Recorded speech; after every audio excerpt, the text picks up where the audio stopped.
बिस्मिल्लाहिर्रहमानिर्रहीम। अस्सलाम वालेकुम। मैं हूँ मुनीर वसीम मदीना मुनव्वरा से। अल्हम्दुलिल्लाह रब्बिल आलमीन। 2.5 माह के बाद दोबारा हाज़री का शरफ़ हासिल हुआ है सैयदना शुहदा मदीना मुनव्वरा में। तो आज का व्लॉग इंशाअल्लाह ताला 28 रमज़ान बरोज़ जुम्मतुल मुबारक का है और इंशाअल्लाह ताला आपको ज़ियारत कराता हूँ सैयदना शुहदा सैयदना मेरे हमज़ा की। तो मैं पहुँच चुका हूँ और इफ्तारी का टाइम ही होने वाला है।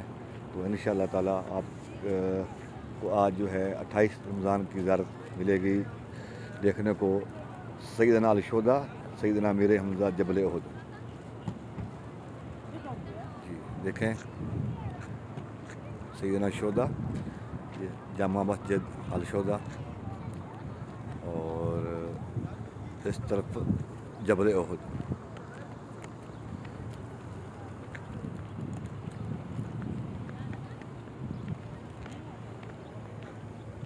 माशाअल्लाह इफ्तार का टाइम होने वाला है, कुछ मिनट बाकी हैं और मैं मदीना मुनव्वरा में हाज़िर हूँ। अल्हम्दुलिल्लाह खैर आफियत से पहुँच चुका हूँ 2 दिन पहले, यानी 25 रमज़ान को मैं पहुँच आया था अल्हम्दुलिल्लाह मदीना मुनव्वरा में। और देखे माशाअल्लाह कबूतर भी अपनी इफ्तारी में लगे हुए हैं। गाइस आज का व्लॉग आपको उम्मीद करता हूँ बहुत अच्छा लगेगा और वीडियो को लाइक शेयर कमेंट और वीडियो को ज़्यादा से ज़्यादा शेयर करें। जज़ाकल्लाह।